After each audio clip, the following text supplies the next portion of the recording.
we have our honored guest has arrived also, so we can start this meeting. I'm going to make no predictions about how long it will take, though.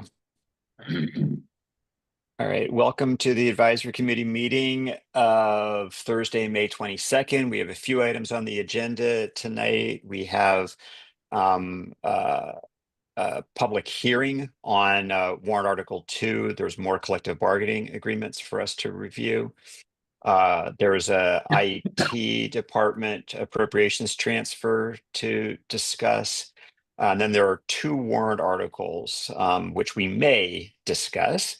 There's an opportunity to get our vote on warrant article 25 aligned with the select board. And then there was warrant article 30, which was tabled when I wasn't here, but for which we may wish to take off the table and make a recommendation. If there's anybody, members of the public, who would like to weigh in on any of those topics, drop your name in the chat and we will call on you. And I don't know that there are any members of the public who are not here to actually participate in the other discussions. So I think we can go right on to, we can turn the floor over to Anne to, we'll start our public hearing on the new agreements. Okay, thank you very much. Anne Braga, HR Director for the Town of Brookline. So before you tonight, you have 4 collective bargaining agreements.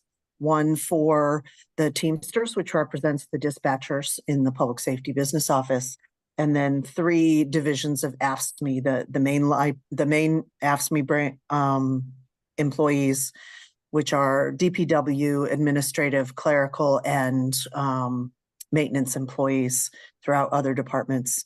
The library division of AFSCME, which represents the paraprofessionals and professional librarians, and the school traffic supervisors who cross our students across the streets and do parking control.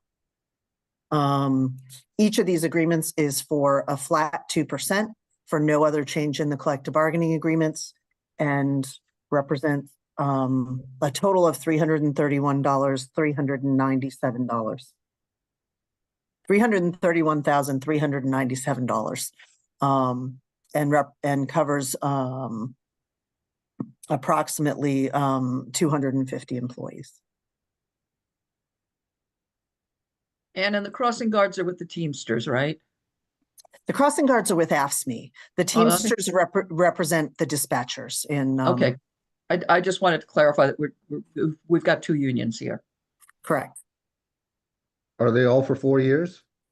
No, it is, each of them is for a 1-year agreement for fiscal 25.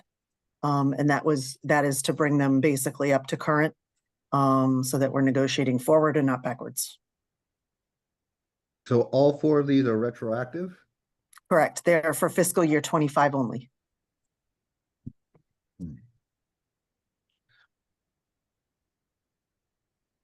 Any other questions?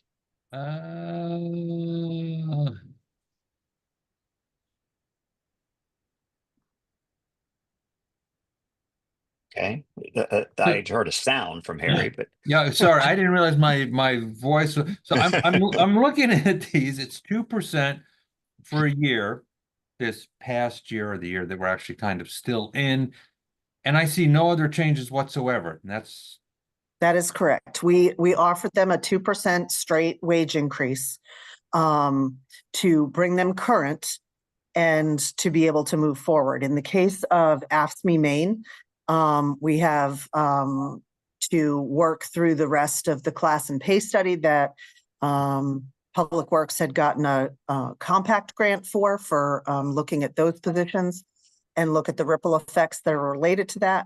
So that will impact what agreement we have moving forward for those folks. And then for library and school traffic supervisors, as well as Teamsters, we made the offer similar to what we did with the engineers.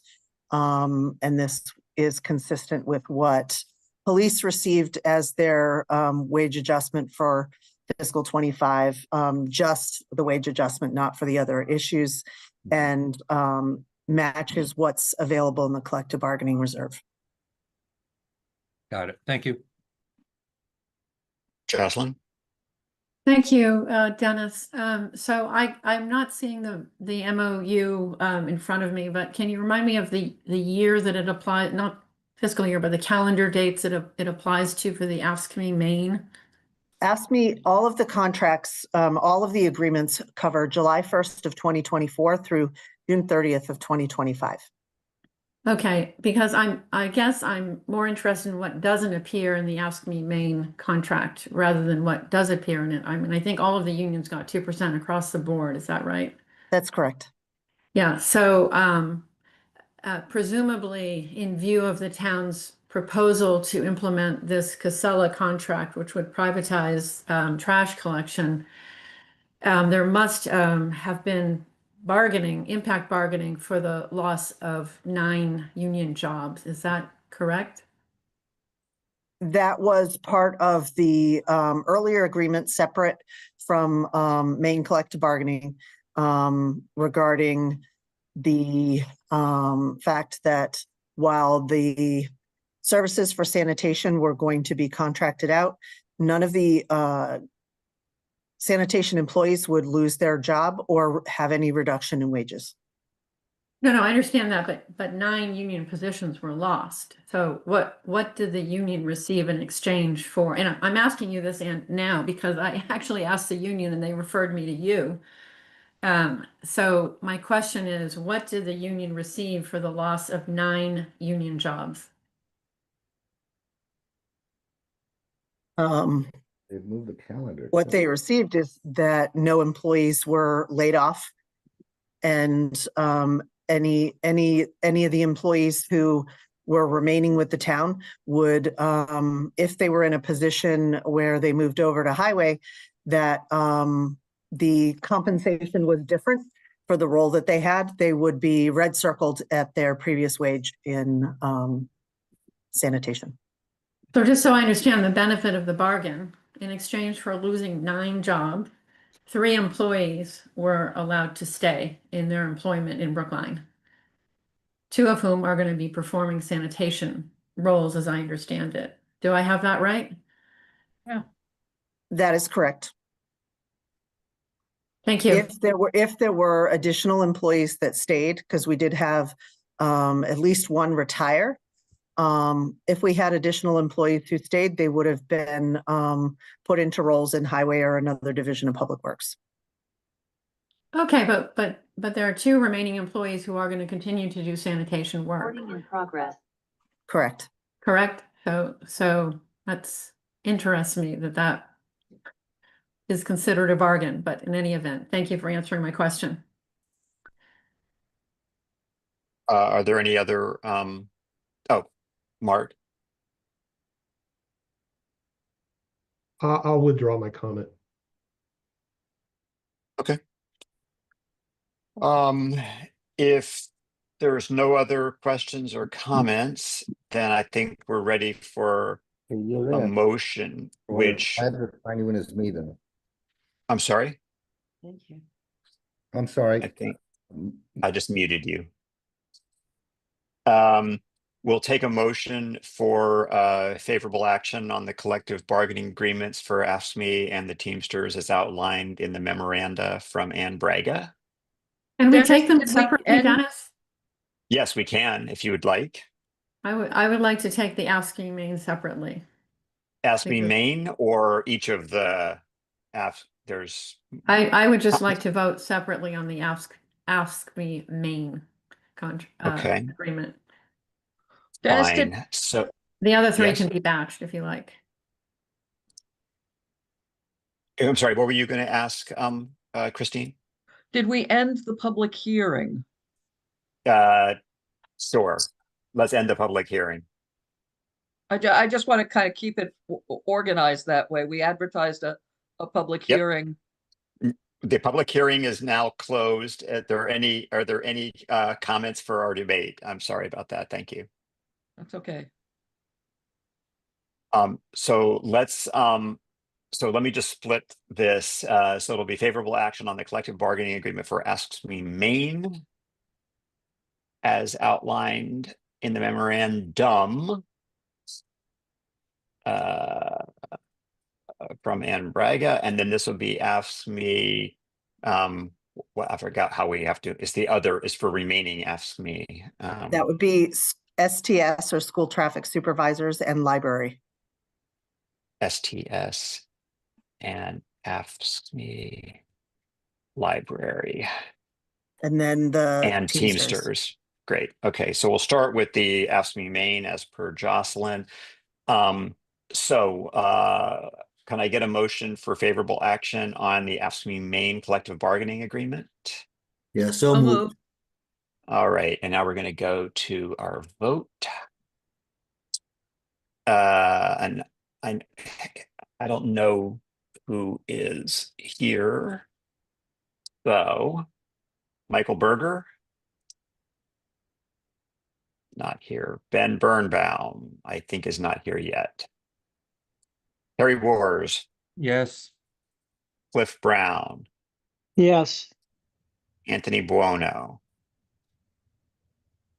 May not be here. John Doggett, Yes. Catherine Florio, Yes. Harry Friedman, Abstain. David Mark Goldstein, Yes. Neil Gordon, Yes. Susan Granoff, Yes. Harry Grossman, Yes.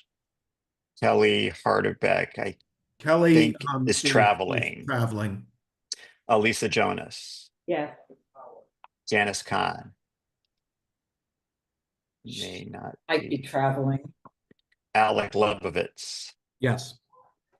Carol Levin. Not here.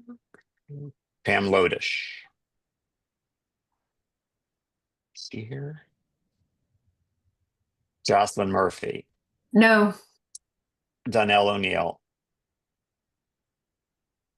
Perhaps not here. Linda Olson Pelkey, Yes. Mark Penzel, Yes. Fran Perler, Yes. David Pollock. May not be here. Lee Selwyn, He's not here. right? Chris Westfall. Yes. All right. And if I missed anyone, this would be a good opportunity to speak up. Otherwise, by a vote of 14 in favor, 1 opposed, and 1 abstention, we're going to recommend favorable action on the AFSCME main agreement. Can I get a motion for favorable action on the remaining memos, AFSCME, STS, and AFSCME library and Teamsters? So moved. Second. All right. Is anyone planning on voting differently this time? I am, Dennis. I'll vote yes. Okay. That was my guess, but I didn't want to presume. Okay. All right, so 15-0-1, assuming Harry is abstaining. I am abstaining. Okay, so that's we've approved all of those. Thank you, Anne. Thank you all. And Chris, if you can just take a look at the, take a look at the write-up for Article 2 and see if there's anything different we would have to edit, so we can submit a supplement. That would be great. Yes. Charlie and Feng, who wants to drive the IT appropriation request? I can tee it up for Fung and let her Okay. let her you. add anything. Okay, good evening, advisory committee. Thank you, Dennis. I'm Charlie Young, Assistant Town Administrator for Finance, here with a relatively small request from the Information Technology Department, here with Feng Yang, the IT Director. And last week, the Select Board approved this request for $2,000, well, total of $5,000 out of capital, so that $2,000 can go into data processing supplies and $3,000 can go into education and training. Because this comes out of the operating capital category, it requires additional approval by the advisory committee. This is a relatively small surplus that's been identified in the IT department's budget, and we think it's a reasonable use of resources to shift those towards additional training for staff and some additional network supplies. So Fung, if you want to add anything, feel free. Sure. Thank you, Charlie. That's a very good summary. Hi, everyone. Feng Yang, Chief Information Officer, Information Technology Department. So I just want to add one thing. The reason for this late request, I apologize for the late request. And the reason is that every June, in the past 10 years, we have been able to send staff to the cybersecurity training at MS-ISAC, which has been funded in the past by Department of Homeland Security, URC region. That funding, we were just told that is not available anymore. This is part of a lot of the federal budget cuts that's trickling down to us. So since we have the surplus that Charlie mentioned, I would really very much like to still send at least one staff member to this very valuable cybersecurity conference.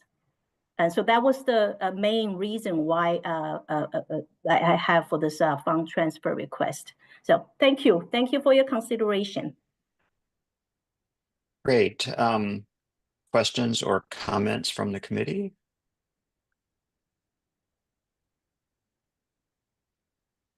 None. All right, Wait, then. I'll ask a question. I'm sorry. Okay, so go ahead. Yeah. So you're sending someone to a training, but the funding is not going into the training category. So there was another shift that happened to the network supplies, but it's only going to send this person to the training? No, it's both. But I was saying that, one of the main reasons for the transfer for that training education piece is because of the federal funding cuts that happened really recently. Yeah.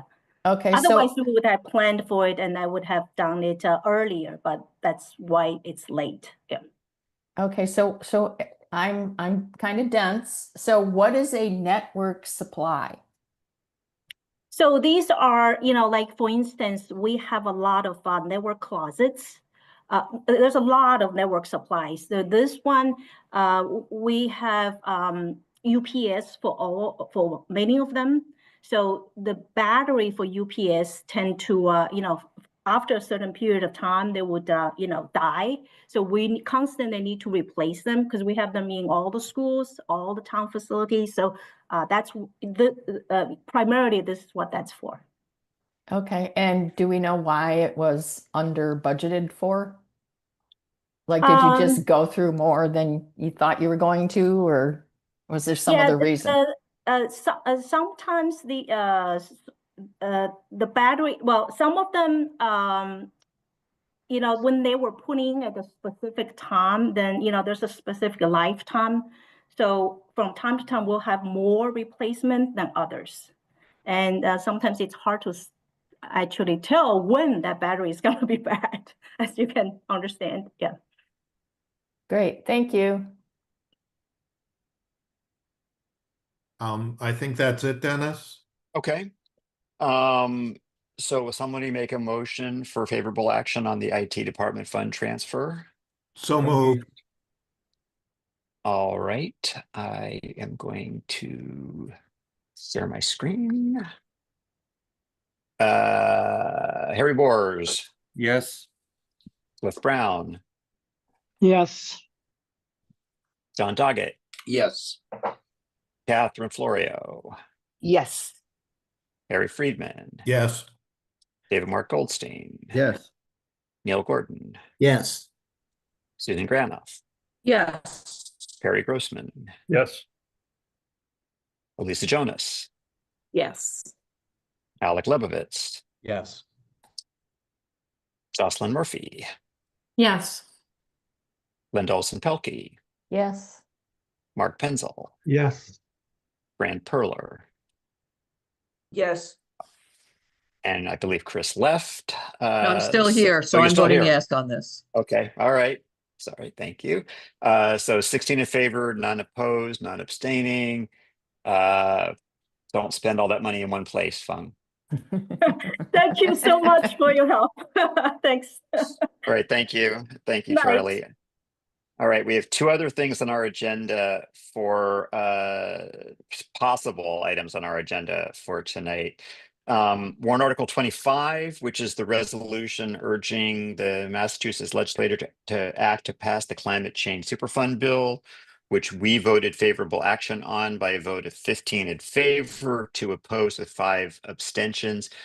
Was also approved 5-0 by the select board. However, their motion differs from the motion that we agreed in one and only one way, which is that the select board added this language right here in bold. Can you make that a little bigger? I'll do my best. 1 second. Is that big enough? Shall I make it bigger? That's good, thank you. Okay. So the chair Green added, provided, however, that Brookline Town Meeting does not support section 2T of said new chapter 21P of the general laws relating to the requirement that structural iron and steel used in any public work contract be produced or made in whole or substantial part in the US from the initial melting stage to the application of coatings, for the reason that said subsection is not germane to the bill and would place significant financial and other burdens on such public projects in Brookline. And we have an email in our packet from John Harris, which shares the chair's explanation, which had to do with actually, I don't want to try to pretend that I really understand what his argument is. It's just a statement. He's aligned with the changes, Yeah. and that's the motion that they'll put forward. Yeah, thank you. So we have the option of revising our recommendation to be favorable action on the motion that the select board passed, or keeping our previous recommendation, and having 2 motions at town meeting, or having no recommendation at all. We can do anything. I'll move the amended language, although, you know, I prefer to have 2 versions at town meeting so we have something to do. But well, as long as I'll you're move willing that to language. speak to it, then all right, go ahead, Neil. It sounds like we have a question on the table before we go to Yeah, vote. so are we not having a separate vote on reconsideration? Are we just gonna go right to take up the difference? The reconsideration is generally done relatively soon after the original vote. So I was going to take a motion to replace our recommendation, to amend our recommendation. Okay, And that would so be a let me- single vote. All right, so let me just start the discussion then. Okay. So this particular resolution, the Warren article, speaks to a specific piece of pending legislation on Beacon Hill. And town meeting was asked in this resolution to support, endorse, use whatever word was actually in the Warren article, this legislation. What we got from and then it goes on to say, if it passes, that the town clerk should send a copy of the resolution to our delegation, to the House Speaker, to the governor, and the Senate President. The select board has said, we love this except for this part that we don't like. What exactly are they suggesting the letter to the broadly to the named recipients say, and what is it that we're asking those named recipients to do? Are we asking the delegation to file an amendment? Are we asking them to vote no? Or are we asking them to vote yes anyway? How does this work? What is it? How do you send this letter and say, we support the legislation, but not this part? What are we asking them to do? I think that's outlined in John's email. I mean, only to the extent that that paragraph would be included in because the resolution simply says a copy of this be forwarded to the delegation. So that language would obviously be included in the copy, but it doesn't actually answer Neil's question, which is, Do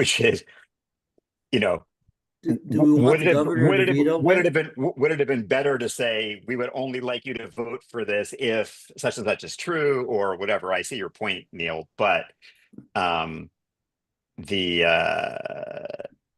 but I don't think unless you're planning on making another amendment to this article. I'm planning on supporting the original motion.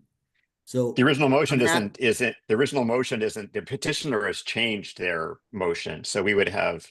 Well, then I'd be happy to move on the part of advisory a recommendation of favorable action on the motion as printed in the warrant, because I don't think we can reasonably make a recommendation to the legislature and to the governor that says we like the bill, but we don't like this part. I think that the governor will have no idea what it is we're asking for. Do we want the governor to sign it? I said the governor specifically because the governor's not in a position. I'll go back to the reps in a sec. The governor is in no position to amend it. The governor can either sign it or not sign it. What is it that town meeting is asking the governor to do by sending this letter? And I think that the petitioner and the select board got this one wrong. It's an impossible ask, and it says nothing. And so I'll move a recommendation of favorable action on the article as printed in the warrant. So that's not a motion. We already have a recommendation of favorable action on the article as it was printed in the warrant. We already have that. Stick with no change. So the only option on the table right now is Harry's motion to replace that with a recommendation of favorable action on what the select board voted. So I think there are two things on the if Harry's motion were to fail, if your side were to prevail, then there would be two motions at town meeting, and there would be a debate, et cetera, et cetera. And if Harry's motion passed, then I guess you independently could go to Neil to move the original language. Correct. So David, Mark, go ahead. I'm just going to follow you. Article 25 is a resolution, so there's nothing for the governor to sign. We're just saying that we are basically in favor of some legislation which may change substantially between now and then, but we don't like this part of the legislation, so please take it out, basically. To me, it doesn't sound confusing at all. They're going to know exactly, the legislatures are going to know exactly what we're talking about, and they're going to vote some version, and then the governor will sign or not sign it. I don't see the issue. Dennis, if I might. Go ahead. It's not like I didn't have a conversation with Tommy Vitolo, Representative Vitolo, on this particular subject. He, in fact, does not know what it is town meeting is asking for if the select board's version passes.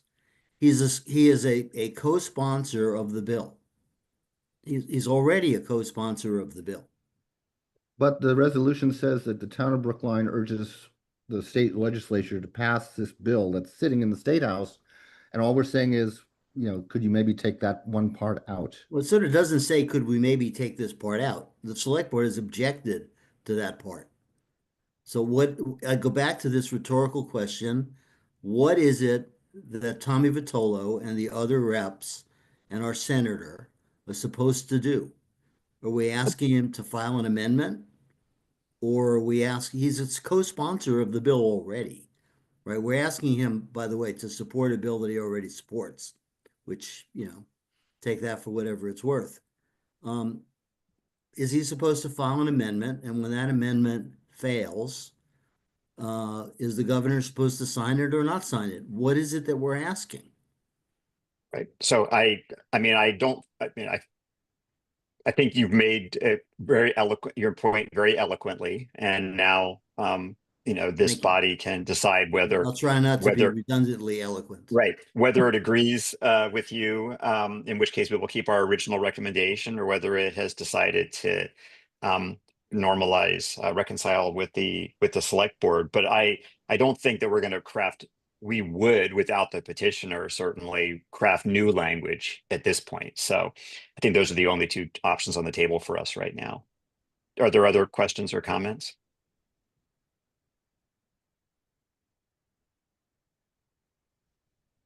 Linda? Golson Pelkey. Thank you. I'm just gonna comment for what it's worth. I get Neil's point, and I agree with him, but it raises a larger question for me, and this is why I abstained on this the first time around.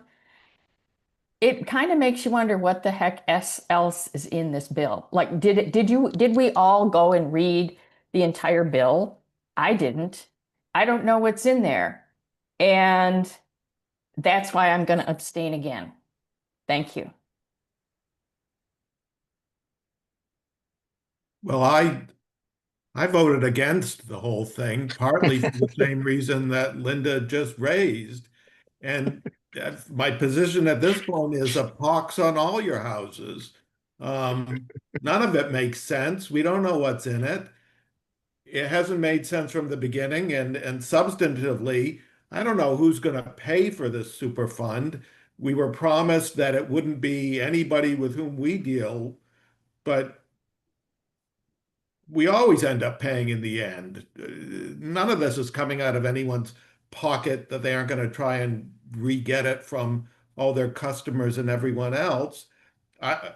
So I think it's for all the reasons that Neil has said, and for all the reasons that Linda has said, and for the reasons I've stated, this is just a bad idea to begin with. And it's almost performative. It's like it's a green measure that sounds great, but nobody really understands it. And we're the advisory committee. We're supposed to advise, and we should do so knowingly, with some knowledge of what we're doing. And I think, despite the fact that this is, quote, just a resolution, we're failing here.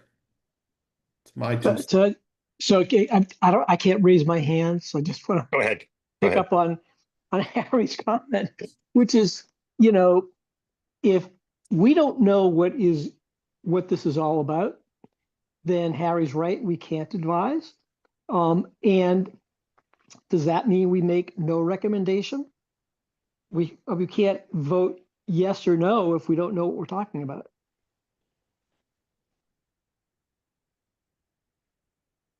Was that a rhetorical question, or are you proposing to? Well, I'm happy to make a motion for no recommendation. Are there any other comments? Well, Because then we can figure. I'll throw two fingers into Cliff's. At this stage, if the select board didn't have a recommendation for favorable action on a modified article, I might agree with you. But given the support, the bill that's actually filed on Beacon Hill versus support the bill that's filed on Beacon Hill, except we don't like this part. This is the part where I'm not going to be redundant again and tell you how our legislatures and the governor will have no idea what they're supposed to do. Alec? I don't think it's an issue of the governor, because I think we don't know what it is the governor is going to be asked to sign, period. Because if the bill is still in committee and still going through the legislature, it could change dramatically. I read this as sort of like suggesting to Tommy, even if he's a co-sponsor, town meeting, who you kind of represent most of Brookline, is suggesting that you as a sponsor sort of amend the bill. That's the way I would take it if I were Tommy. Alec? I just wanted to ask a question about logistics, because we've already taken a position on the original petitioner's motion. So were we to consider a motion for no action now, I guess, would that be a motion for no action on the article as amended by the select board? And would we then be sending a mixed signal to town meeting that we had endorsed one version but not the other? I'm just a little confused on how this would work since we've already staked out a position. Oh, I think we could explain it if we take a recommendation of no action at this point. I think we can explain. I'm assuming that our no action recommendation would be based on Neil's and Cliff's observations and Harry's observations about the content of this particular article. We're at this point, there is a petition or motion which is going to be moved, which is the select board motion. And I think the options on the table for us are to keep our original recommendation, move favorable action on the select board recommendation, or move no action on warrant article 25 as a whole, or make no recommendation at all. Those are the four options before us. Depending on whether Cliff is going to make a motion for no recommendation, we'll figure out what the voting order will be. All right, thanks, Dennis. And to that point, I would be comfortable offering a motion for favorable action on the select board's suggested motion that the petitioners have adopted. So yeah, I mean, we'll do it slightly differently. It'll be a motion to, yeah, whatever. We'll figure that out in a second. Brian Perler. So I've talked to John about this, and the change in language was something that Bernard Green wanted based on his work in Tennessee, where there was something similar. And the proponents, the petitioners, don't quite aren't supporting or not supporting it. They agreed because they wanted to get support. And John has asked Bernard to discuss why he amended it the way he did. So I don't know if that helps anybody in their consideration of this.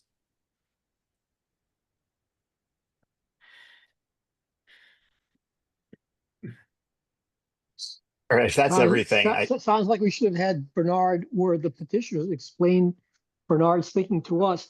So John couldn't be here tonight. I'm happy because, and I wasn't there for the vote, because the advisory committee has taken a position already on the article. I'm happy to withdraw the suggestion that we consider no recommendation, because that would probably be a little too convoluted to try to explain.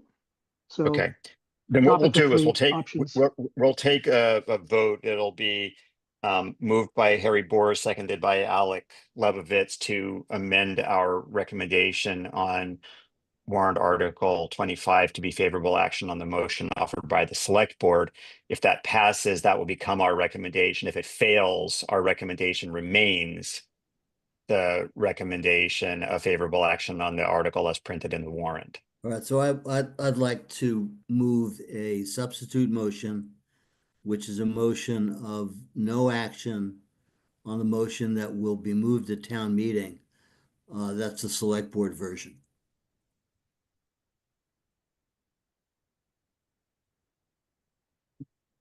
Okay. Isn't that just the same as voting no on what's on the table? No, because we would still have our previous recommendation. So in that case, what we should do is, because we were going to change our recommendation. So if that fails, our recommendation doesn't change. In this case, if Neil's going to make that, if Neil wants us to have an opportunity to recommend no action on warrant article 25 as currently voted by the select board, then we would need to remove our original recommendation and have you know, and then have an up or down vote on warrant article 25, on a motion on warrant article 25. Right? I mean, we already have, this is the standard problem that we have when there's competing motions out there, and we're going to have a recommendation. We don't have a recommendation on each of the motions. So Neil, is your intent to have, through what you're proposing as a vote, to in essence have no vote other than to say no on the select board motion? So let me start with what's going to be moved at town meeting.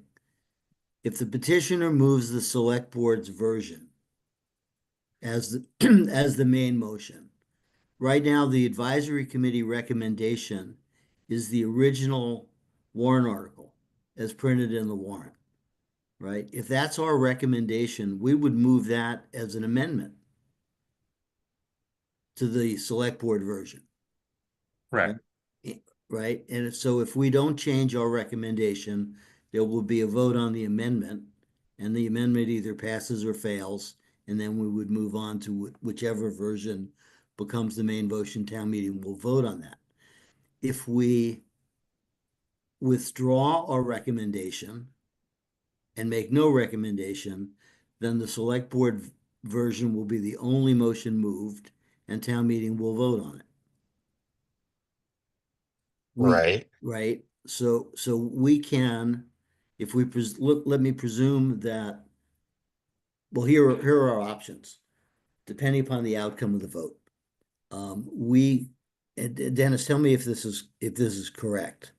So our first vote, my motion, is to change our recommendation from favorable action on the article as printed in the warrant to no action on the petitioner select board version that will be moved as the main motion. If that passes, that becomes our recommendation. Or at least we'll vote on that as our main motion. If it fails, then we will vote on Cliff's motion to change our recommendation to no recommendation. Cliff withdrew that. Okay. All right. So it's a question of, at least right now, do we change our recommendation to no action on the motion that will be moved? If that fails, then we have a recommendation of favorable action on the article as printed in the warrant, and Dennis could entertain a separate motion to change that recommendation.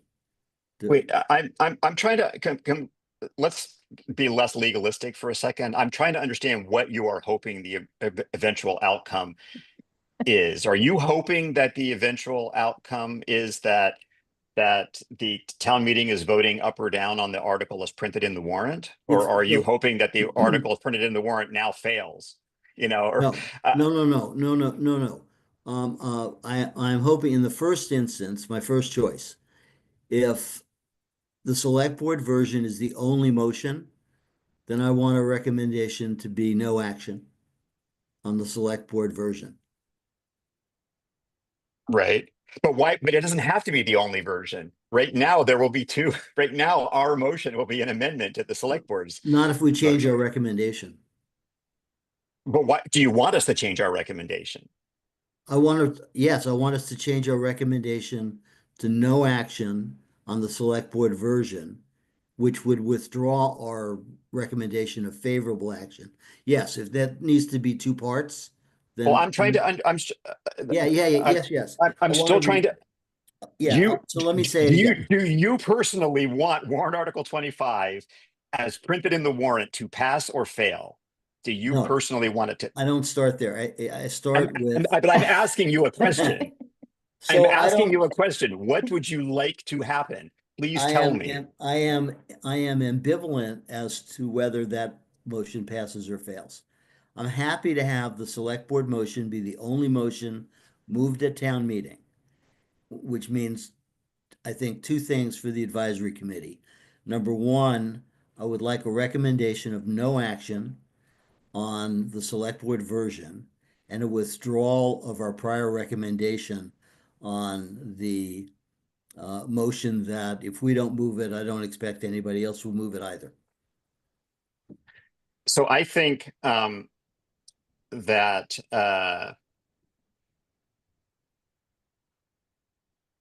I think the right thing for us to do then would be to take a vote to reconsider warrant article 25, which would remove our previous recommendation, and then take an up or down vote on warrant article 25 as now presented by the select board.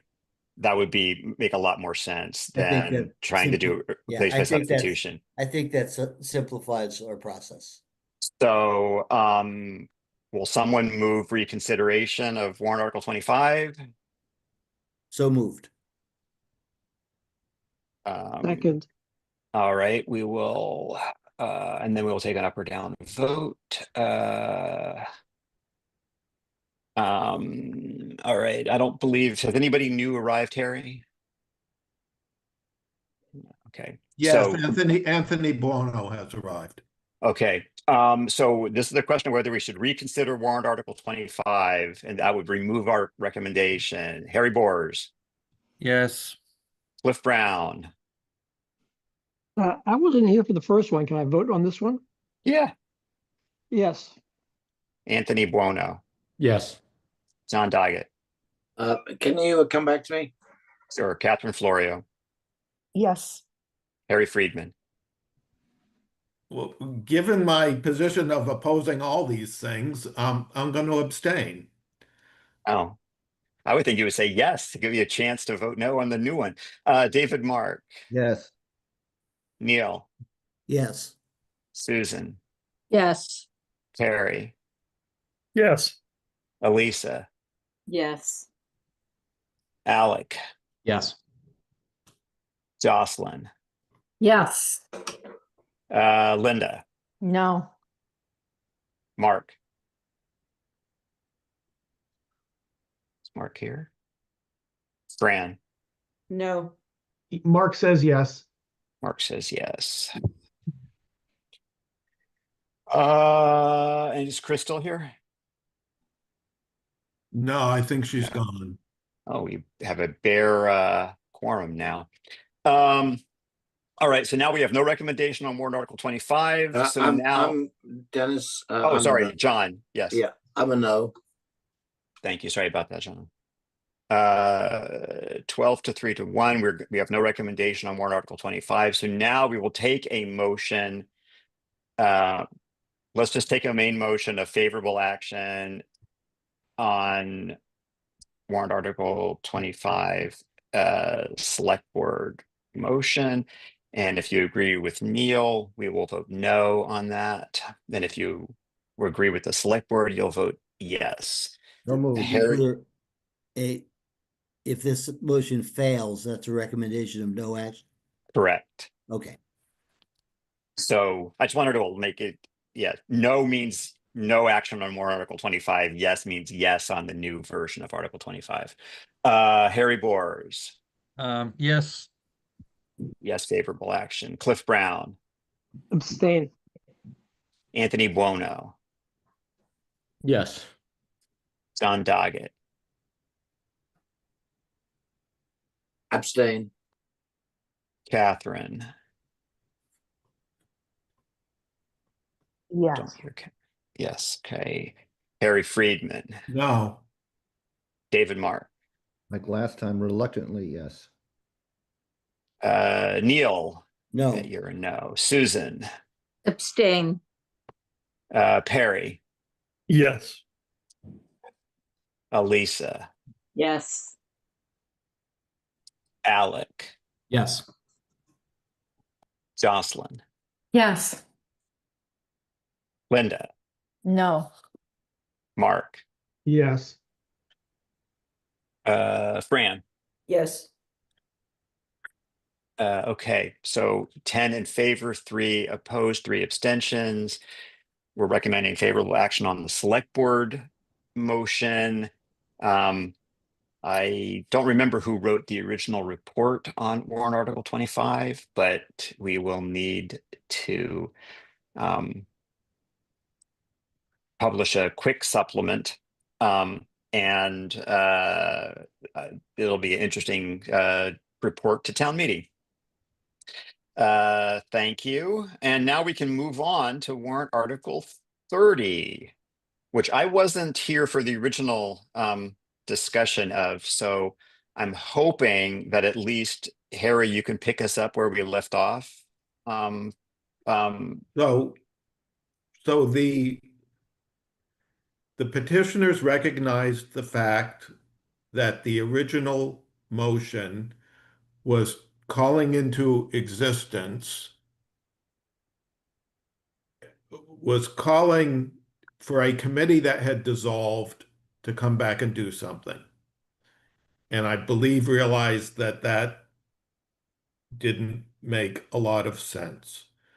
So they have come back with what is basically a referral motion that the subject matter, I believe, of the prior town meetings, of the Neil Gordon, John Margolis warrant article be looked at by a new, Neil, is it a select board committee? It's a select board committee.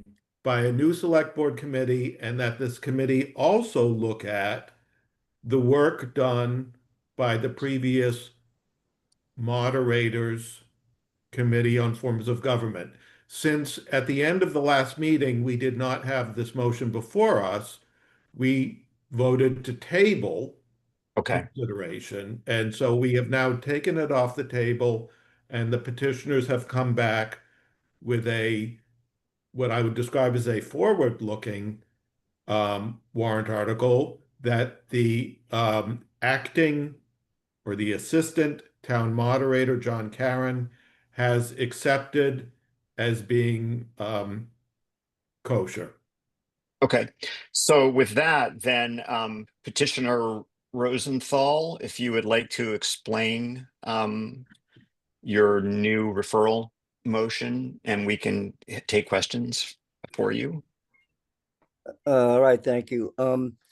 At risk of making a slight correction to what Harry just said, because I know he's always very informative and accurate.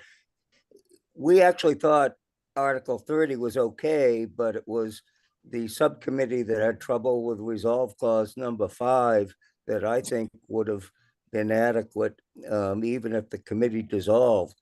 But to avoid that confusion, and also to not burden John Cameron with this, because he's been stuck with this with everyone else, all his mentors basically recusing. And so anyway, we switched it to a select board committee appointed by the select board.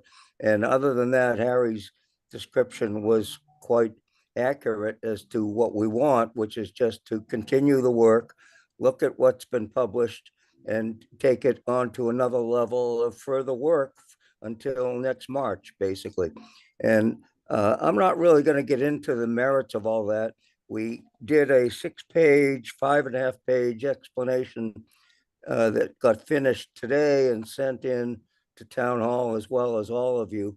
And frankly, I don't think it's necessary to get into that. I'm sure you don't want me to, but I do want to make a couple of just global comments.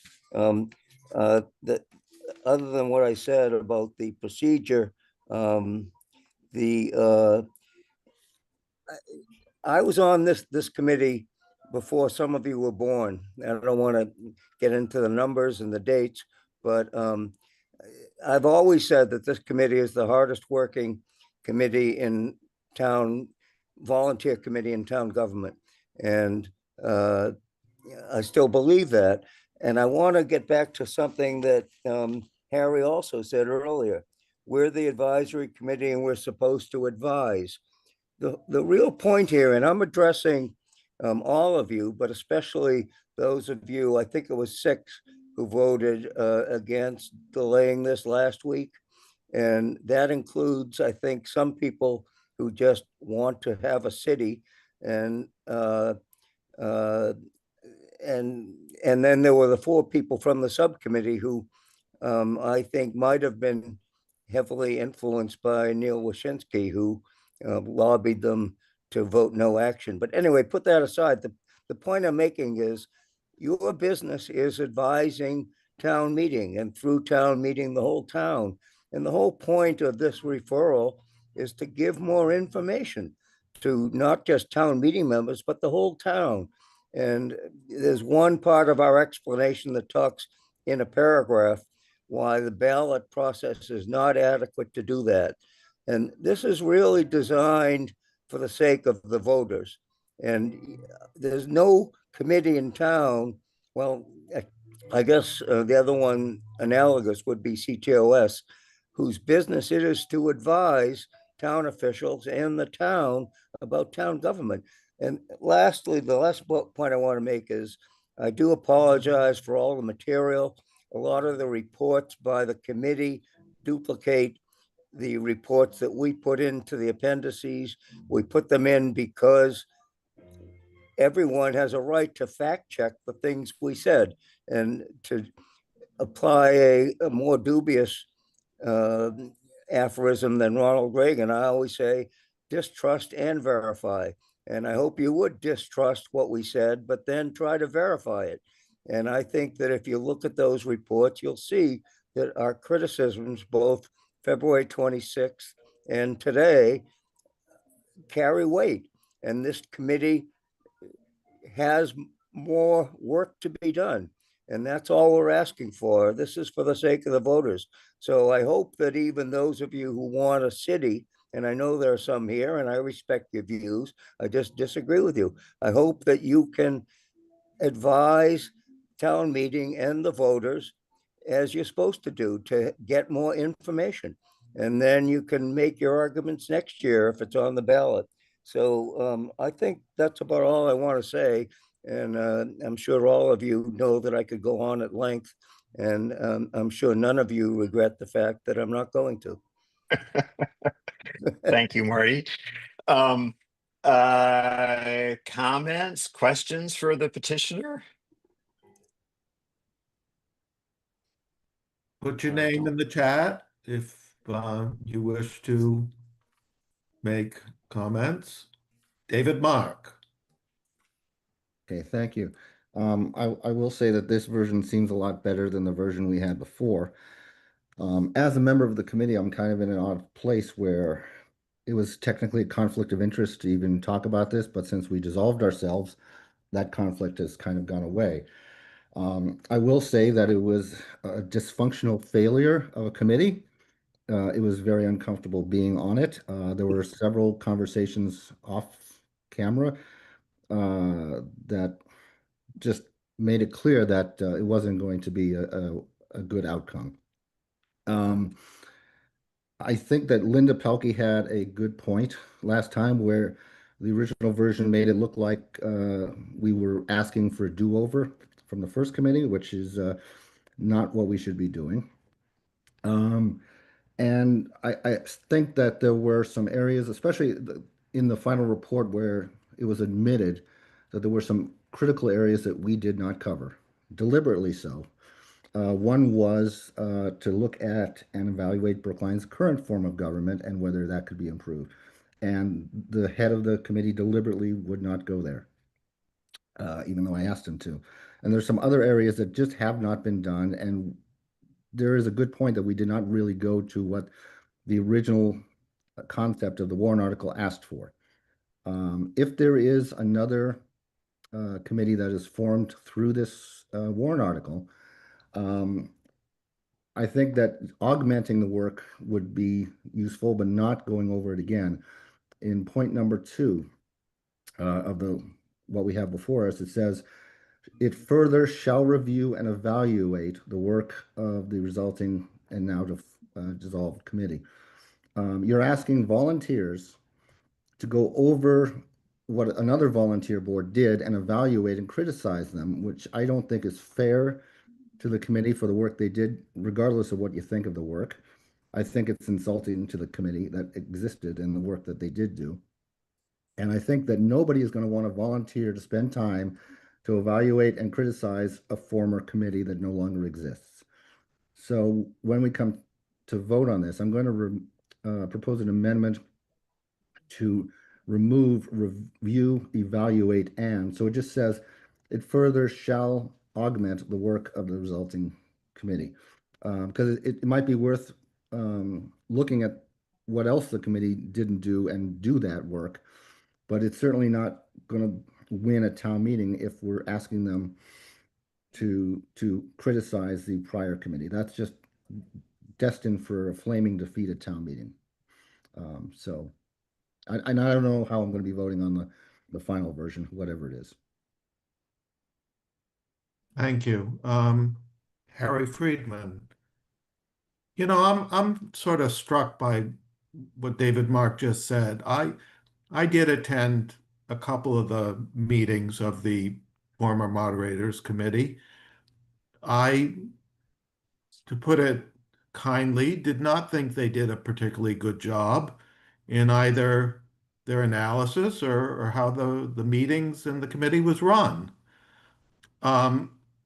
You know, the CLA report on the schools came out the other day, and I attended the town school partnership, and I heard a little bit of the comments at the select board meeting the other night. And everybody is sort of saying, well, you know, we need to look at this in a positive manner. We can't place blame. We don't want to be looking like we're placing blame on anyone. And David Mark, just as I inferred it, sort of said the same thing. I don't have a problem placing blame when blame is due. The CLA report placed blame on certain portions of school administration, and I think should have implicitly, I think actually should have explicitly placed blame on the school committee for not being the watchdogs that they should have been and being as responsible for the mess at schools as anybody else. The Moderators Committee on Forms of Government did a wretched job, and I have no problem seeing blame put at their door because they're accountable for it. You do a lousy job, then I don't think you need to be treated like a 5-year-old. You know, it's like, oh, you know, let's look for the silver lining. We can't, you know, give you an inferiority complex. I think people will join moderators committees or select board committees, whether we blame people or not for the lousy job a prior moderators committee did. And that does not bother me. So I will not support taking off the second half of the resolution's call to action. And I will support the resolution as a whole. Thank you. Elisa Jonas.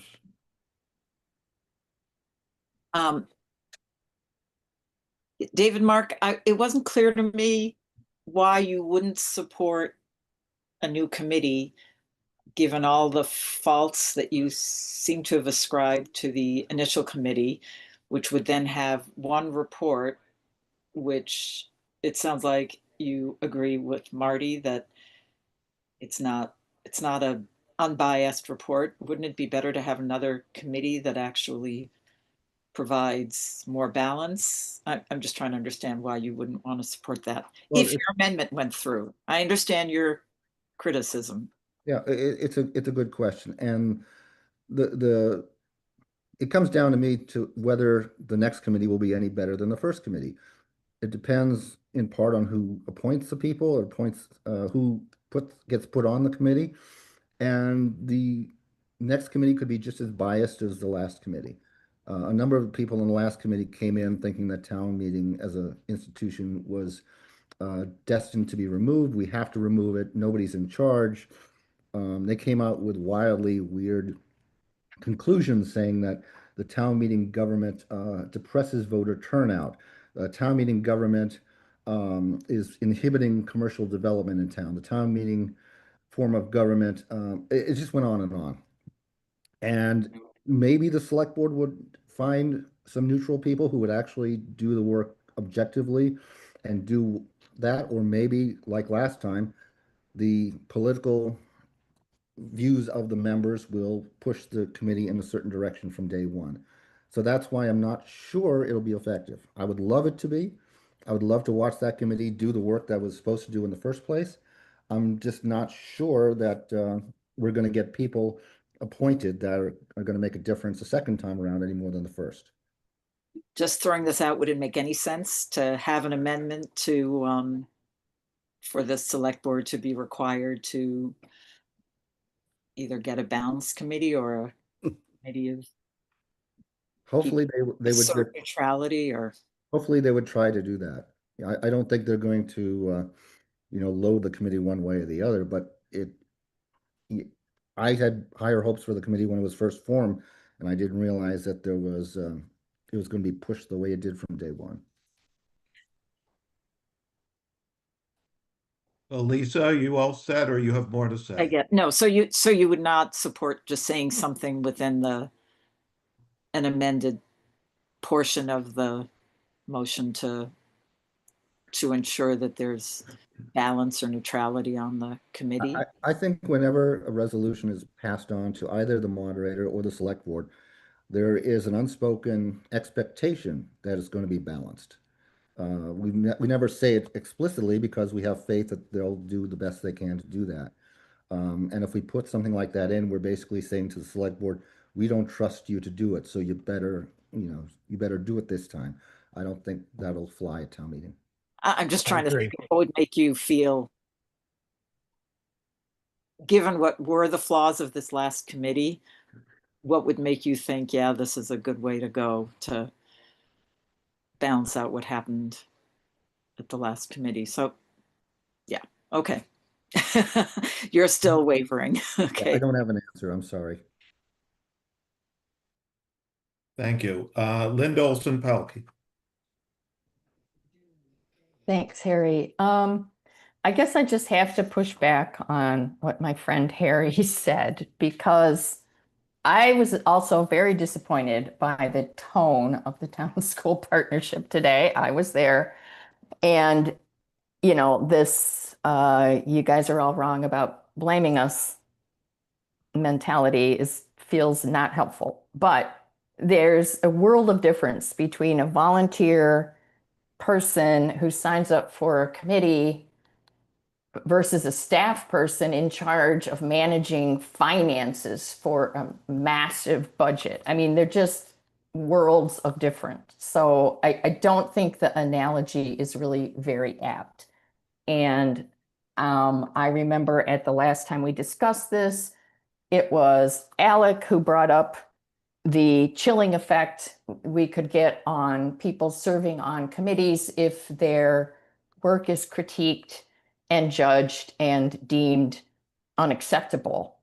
And I have this sad feeling. I mean, I guess if I had a lot more faith in people's intentions here, but my sense of it is if the committee was incredibly biased towards favoring town meeting, that we wouldn't be here talking about a do-over of the committee.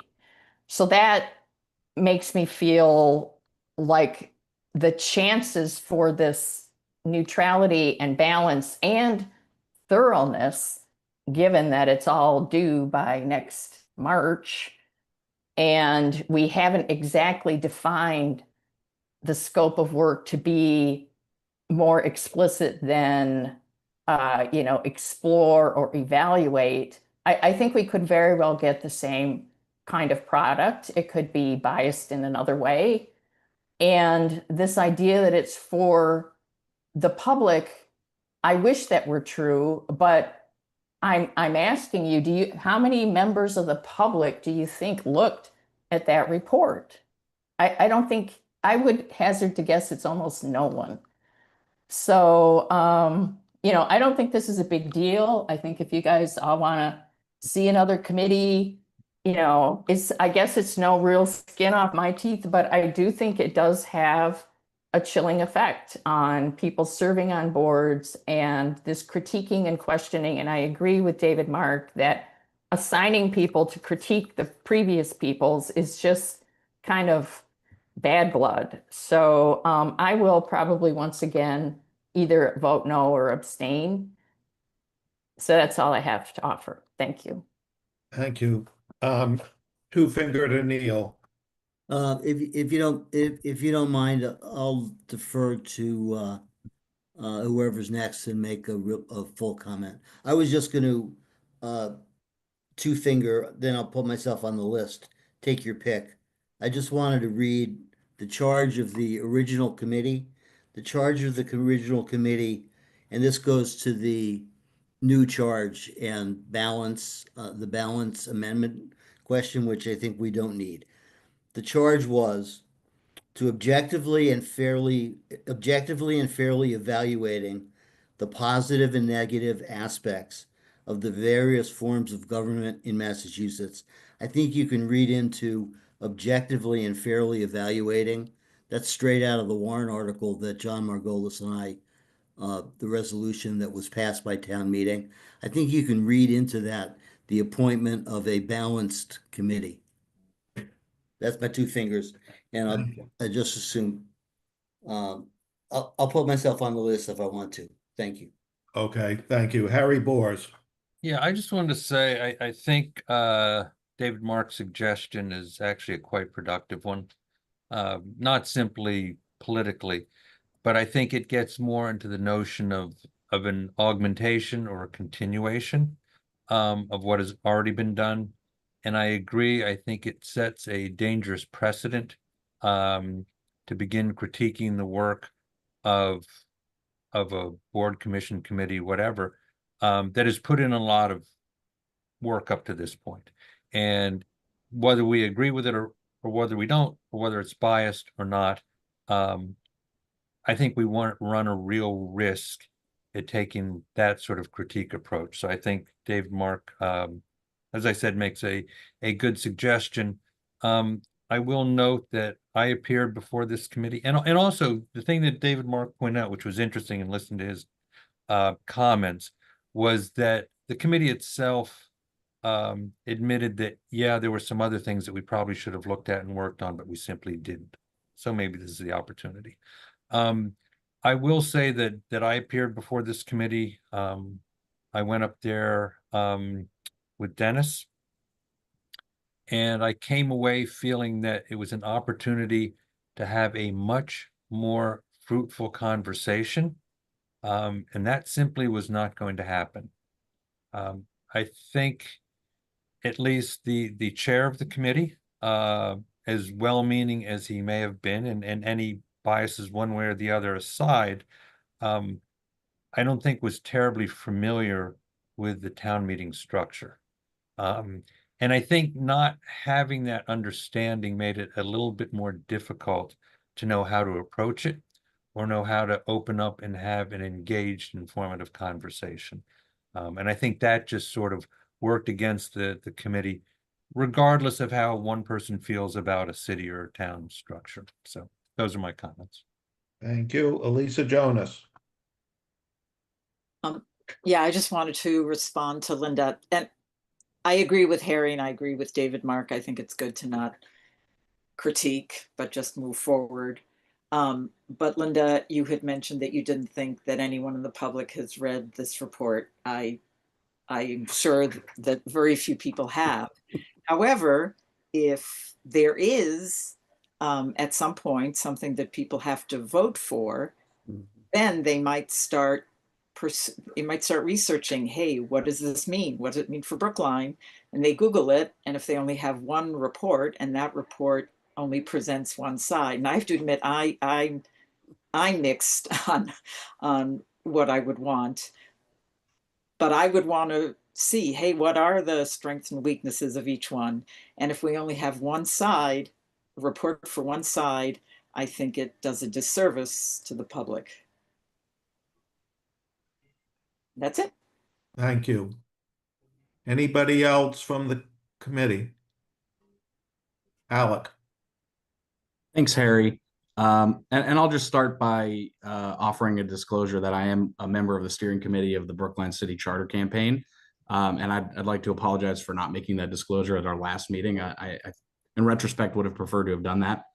I want to just second a lot of Linda's comments. I really remain unconvinced that this is not duplication of public process. And I really worry about the empirical approach to data-informed policymaking. You know, having done research, I'm very uncomfortable with even the appearance of going back to the same question or going back to the well in search of a different answer that, to be honest, seems predetermined. And I also want to push back a little bit on the notion that the products produced by this moderators committee were completely one-sided. If you look through the materials published by this committee and the portfolio of reports they put out, I believe there's a report titled In Defense of Town Meeting or something to that effect, written by Sandy Gadsby. I mean, to say that only a single perspective on the form of government or the future of Brookline's form of government was presented is just not accurate. I also worry about the chilling effect. We discussed that last week, so I won't go back into that and repeat what's already been said. But I remain really uncomfortable with this proposal, particularly should there be a question on the ballot next year. This seems like a question that, in a sense, is bigger than our ability as town meeting to answer. The only way forward legally is through a democratic process driven by the voters, who will not only get to decide whether we have this conversation on a broader level, but will get to pick the representatives of themselves who will have that conversation and develop potentially a charter proposal, which could also maintain Brookline's town status with changes or propose a city charter. So I remain unconvinced. I appreciate the petitioners' efforts to craft a better product for town meeting. And I just say to Marty, you know, even though, as you said, we disagree, I respect your views and appreciate, you know, your engagement on this issue. I cannot vote for this. So I'll be voting no action on both the referral motion and the main motion. Thank you. Thank you. Neil Gordon. Yeah, thank you. So with respect to Linda's comment and Alec's comment, Linda first, I assure you that if this particular moderators committee was biased in the other direction, that there would be a pro-city objection to the committee in the same way that you're hearing it from the petitioners, and that there would be I don't want to say parade with torches. I'm not saying that, but I think there would be an equivalent pushback of the criticizing the committee that in fact proceeded with bias. I'll raise one other point, and that is that everything that is presented, and we hear this, and it is in the index of the committee where they talk about reports. Catherine Henshon has in her report, Catherine Henshon, Moderators Committee on Form of Government, but for the cover memo, final report, and the interim report, not a single report is the report of the committee. They were barely discussed by the committee. They were never voted. They were never accepted by the committee. They are all individual works that were presented in public forum. But as I said, they were not critiqued. They were not voted. They were not discussed in any significant way. And yet what we hear is that this is the work of the committee, which it isn't. Let me read my opinion, critical of the committee. I read the charge, right? And this is what I have to say of the committee, the Moderators Committee on Forms of Government. They ignored their charge. They ignored customary norms for committees of this type. Intentionally or otherwise, they flouted state law, and they did all of that with palpable anti-town bias. That's the committee. And I think that their work is fairly I'm not suggesting a total peer review. I think that their work is fair game and the criticism is fair game, and that someone can, a new committee, review their work so they don't have to redo their work. We're not asking for a do-over. Petitioners are not asking for a do-over. It is, you can't not review their work.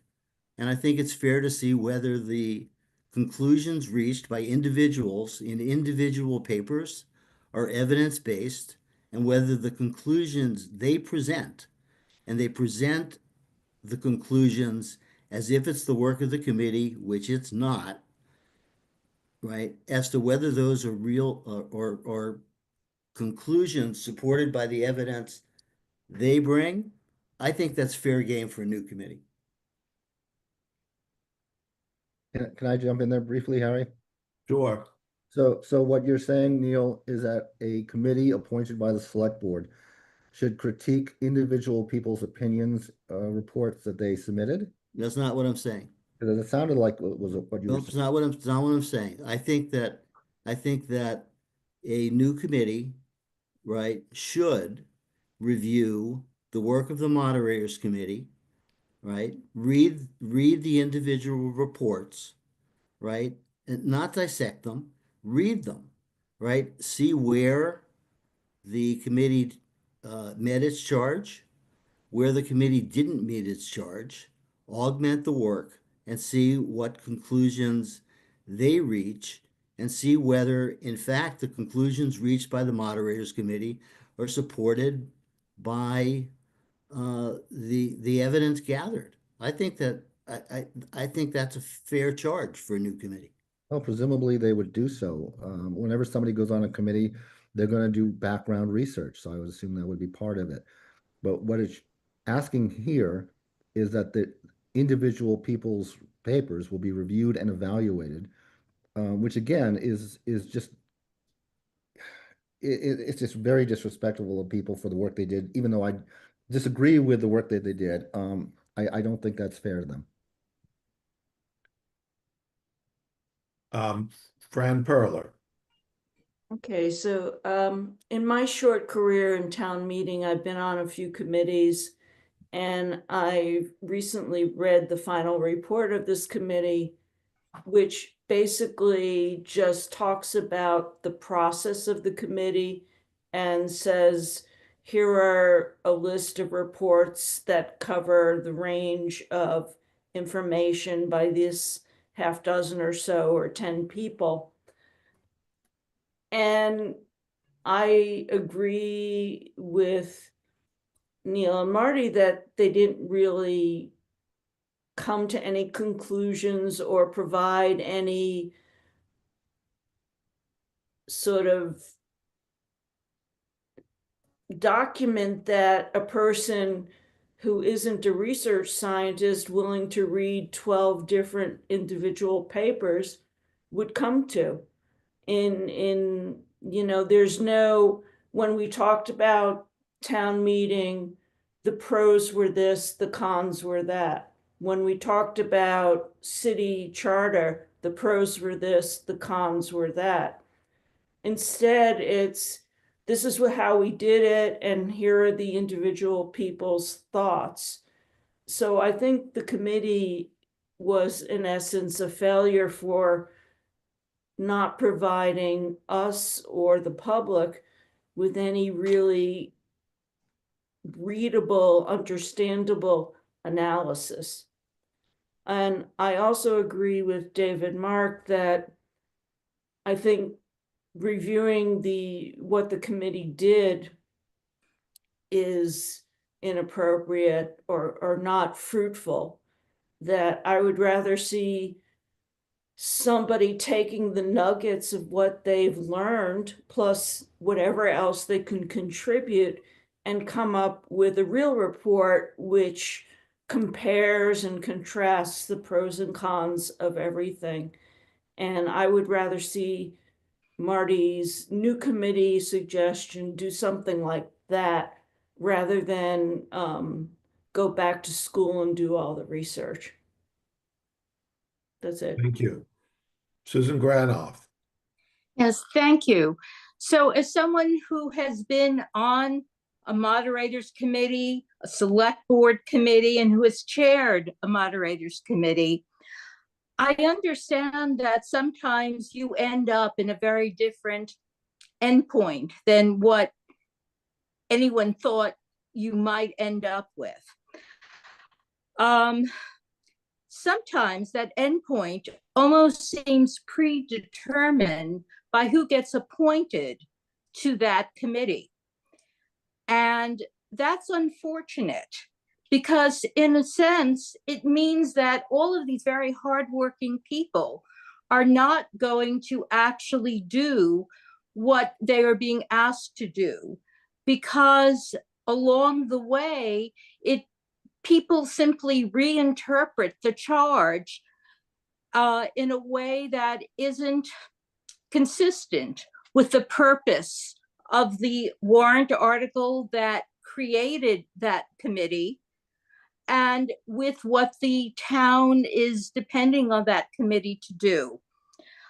In looking at the wording of what is being voted on today, essentially what is being asked, and I think this is the part that David Mark may be concerned about, it shall, in addition to reviewing and considering the intent of the original resolution, which I think is a critical step, it further shall review, evaluate, and further augment the work of the resulting and now dissolved moderators committee. The question is, how do you define work?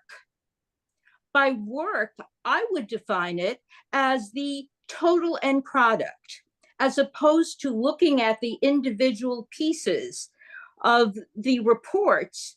And I would say, well, did the committee define its work, its charge in the way that the original warrant article creating the committee and the charge that they were given was that directed them to? And I don't think in any charge were they asked to create an anthology of individuals' perspectives on the topic. Every kind of committee of this sort comes up with a consensus, and then there may be a minority report attached to it, but there needs to be a consensus that looks at the original charge and then point by point explains how this committee met that charge, and these are their findings, and these are the reasons for their findings. And I really think that the fact that there is this huge gap, if it continues uncorrected and voters are then asked to come to a decision, and the only thing that they are going to be able to refer to is a committee report that didn't do its job, the voters may not have any understanding as to where the gaps were, or the lack of knowledge of some of the committee members in the functioning of town meeting. They may assume that everyone on that committee is totally knowledgeable about how our current government works. And I think that it's critical that there be some report that that voters can refer to that has been written by people who have this knowledge. Because without it, we're doing a disservice. We're not merely presenting some information to voters by only presenting selective information that doesn't fully cover the topic. We're actually going to be providing voters with misinformation, because it will be having the approval of our town as being, well, this is the committee that we appointed and this is their findings. And without anything more, I think that it will be a huge disservice to the voters, because they rely upon us to identify whatever gaps there might be, the topics that were not covered, the important analysis that wasn't done. And if they don't have that information in a form that they can view as reliable, they're going to see it. Any points that people might make, they'll say, oh, it's just a political debate. And they won't understand that the information that will be referred to as the official report by the town's committee on this subject matter didn't actually do everything that they were supposed to do, and that there were many gaps that should have been filled in. So I think that we have a responsibility to have another committee that will fill in the gaps. And I don't see that there would necessarily have to be a critique of the individual reports, but rather a critique of the work of the committee as a whole, what the committee accomplished, what it didn't accomplish. How does this compare to its original charge? These are the gaps, and this is now what the new committee would try to fill in. So I don't see that necessarily in voting for this motion would necessarily mean that you have to critique the individual members, but rather the work product of that committee as a whole. So I feel strongly that this is a good motion, and I will be supporting it. Thank you. Thank you. Thank you. Linda Olson-Pelkey. Sorry to be the person having to make this comment because nobody else is engaging on this topic. So I don't really quite understand Susan's point, because where in the process of the voters being engaged and the voters voting and the voters educating themselves do we see these reports being relevant? And I would say that there's two questions, as you know. There will be the question on the ballot of should we establish a charter change commission study group, and they will be given the voters will choose the members of that committee, and they will be given 18 months to study this topic and write a report and make a recommendation to the voters. And this is where the real guts of the information is going to be presented. Now, would it be helpful to have other sources of this information? Yes. And it's not just about the reports that we generate. I remember seeing a really excellent presentation from the Mass Municipal Association about the variety of types of government and the pros and cons. We had a panel discussion in the select board's hearing room. It was fascinating. I watched the whole thing. So there's plenty of other choices that people have for the information. And the first decision they have to make is whether or not they even want to engage in a process to explore this. And I would posit that they don't necessarily need an encyclopedic knowledge of all the potential outcomes to be able to decide whether they want to explore for the town the form of government that we have. So I just think there's a little confusion there about when the voters really need the information, when they will be making substantive votes, and when a different kind of report could be extremely relevant. So that's it. Thank you. Neil.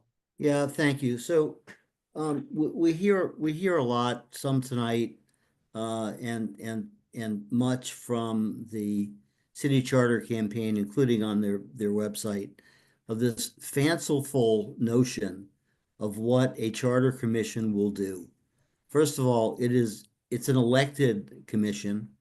The charter commission, or at least one of their members, is on record saying that they would likely endorse a slate. And so it's not an unbiased commission. There's nothing in state law that even suggests they have to study anything. State law is quite specific. They're not required to study anything. They're not required to engage in conversations with the public. They're required to have one public hearing only after they've reached a conclusion and are making a preliminary recommendation. That's the point where they're obligated to have a public hearing. And so I would suggest that the comments of what a charter commission will do is different, or shall do, is quite different from what a charter commission may do. And the charter commission may or may not do all sorts of things that are represented as the job of the charter commission. The reason that John Margolis and I brought warrant article 18 in November of yikes, gazillion years ago, 23, was to have a conversation and not a campaign. Thank you. Thank you. Dennis, that appears to be all the members of the committee who wish to All right. ask or speak. So let's give Marty an opportunity to, he's been waiting patiently, give him an opportunity to close this out before we move to motions. Thank you. I may have been waiting patiently, but I knew I'd have to wait to the end. I basically wanted to make sure I got recognized. So I don't know if I was patient or not patient, but here I am. I do want to make some quick points. I'll try to be concise. A lot has been said, and I want to try to respond to about 6 things very quickly. First of all, I yield to nobody in appreciating everything David Mark has done for decades and on this committee. I don't think he missed a meeting. Every word that came out of his mouth was truthful, accurate, and I appreciate it. And he loves town government, and I thank him for it. Back to the word evaluate. I don't think it means criticize or critique. We've done the criticizing and critiquing. However, I just looked up a Google definition of evaluate. The first one that comes up, I think, from Oxford Languages, I don't know, it's identified that way, is form an idea of the amount, number, or value, assess. So I didn't, that word, I'd probably put it in here. It doesn't mean to critique. We've done the critiquing. We've done it in 10 pages in February and 6 more pages today. But that is not the point. I want to read one sentence from our explanation about that. Warrant Article 30, this is in the very first paragraph. Warrant Article 30 is not about the MCFG members, italicized, who ironically would not have been civically engaged in this topic but for a representative town meeting. Candidly, referral seems prospectively a no-brainer. So that's the point right now. It's not about the moderators committee, and that word evaluate wasn't meant as a critique.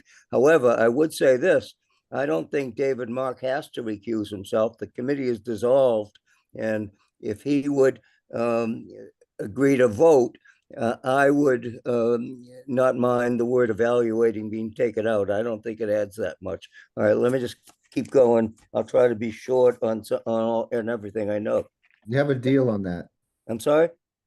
You have a deal. I'll vote if you. Well, I have no problem. I think the words are adequate without it. Review and further augment the work. I think that would probably be sufficient unless I'm missing something. You people are very professional about wordsmithing. I'm just a lawyer and I've been doing it for 50 years, but I think you people do it better than anybody. All right, next is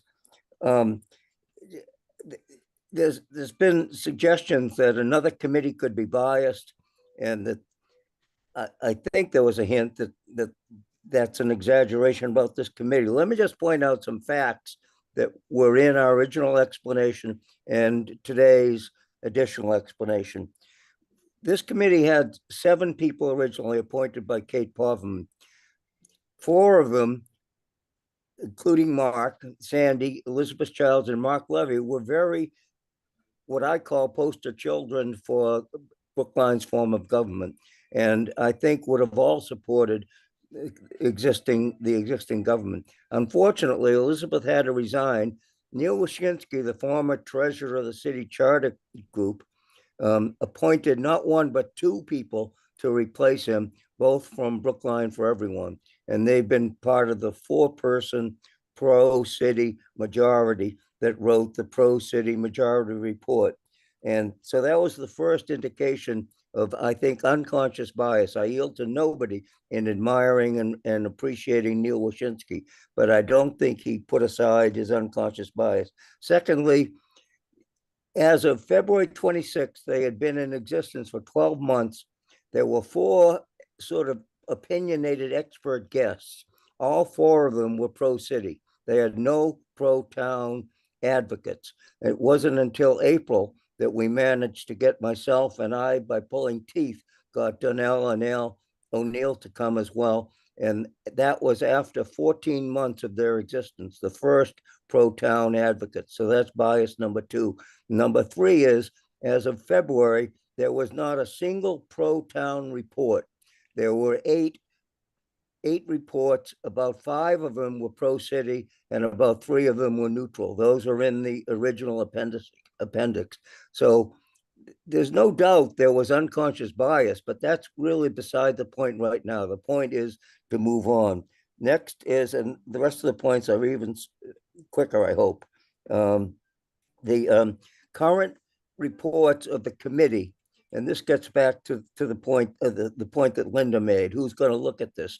I think, and I guarantee you that if things were as is right now, or as they were in February, the pro-city people would be citing this report, and they would cite the 4-member report that's in there. It's 7 pages by 4 pro-city people. It's full of things that need further study, and it's counterbalanced by 3 pages by David, Mark, and Sandy Gatsby that are excellent, but also leave some things out. And however, the point there is that out of about 100 pages, there are 3 pro-town pages in there, their report. It's an excellent report, and it leaves things out, as we explain in today's explanation. The point about chilling people from volunteering on reports, I find that really, I hate to say it, I think it's laughable. The fact is that one of the things that's wonderful about Brookline, and it's the civic engagement that the pro-city people don't grasp, and the reports, their reports, the Jeffrey Berry puts in a report, is town meeting a culprit for civic engagement? The town meeting impedes civic engagement in Brookline. That's one of the most absurd things I've ever heard. But the point is that Brookline has fabulous civic engagement, especially because of our form of government. And even if this report were criticized by a new committee, it's not going to chill anybody. We in Brookline have thicker skin than being chilled by a committee being criticized. My last 2 points are that there's been talk about the ballot question. You'll see stuff in our explanation that ballot question is not adequate to educate voters. It will get 2 150-word pro and con views on the ballot question. And you all know how little 150 words are. And I'm guaranteeing you that Rebecca's group will cite that 4-person report. And it is not thorough. It needs work. It has things in it that I would have called in the Brookline High locker room a word beginning with a B and a second word beginning with an S. That's the critique, but that's not the point. It needs more work for the voters. And I think those are the main points I want to make, and I'm sorry to go on at such length. Thank you.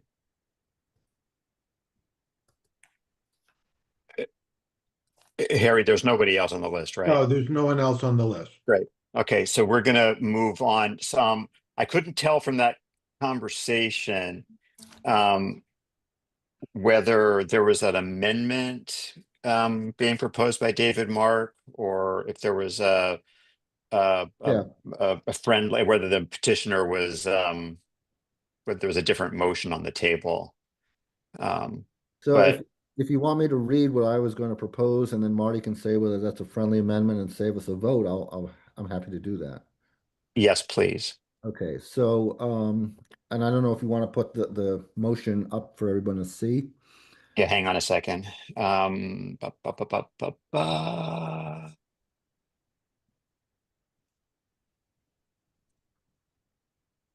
Can you see that? A little bigger, please. Okay, so as you see in number 2, right there, it says it further shall review, evaluate, and further augment the work, et cetera, et cetera. I would propose it's just saying it shall further augment the work of the resulting and now dissolved committee.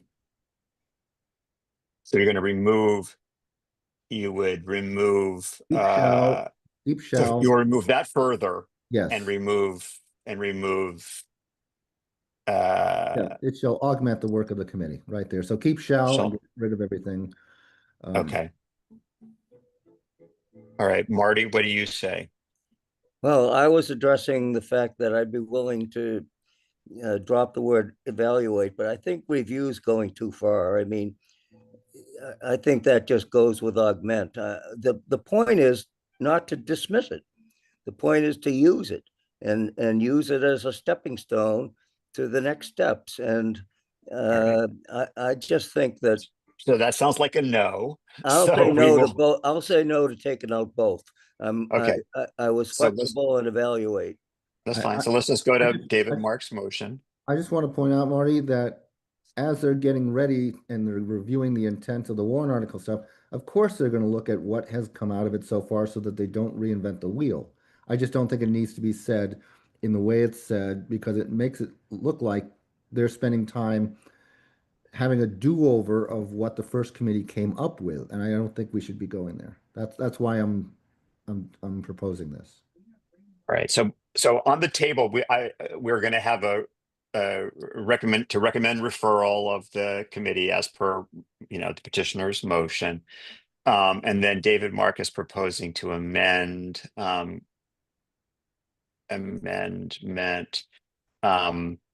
I'll just put this language in here. Change bullet 2 to it shall bullet 2 becomes it shall augment the work.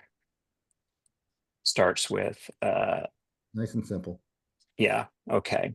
So we will first take up David Mark's amendment and then yes. Neil. Yeah, Neil thanks. has a comment. So I don't want to do this in the form of further amendment, but let me make this suggestion. I'm looking at this. I'm not seeing where further means anything, but I think there are 2 furthers in there. But if we talk about a select board committee, shall review and augment. I don't know how any new committee cannot review the work of the prior committee if it's expected to augment it.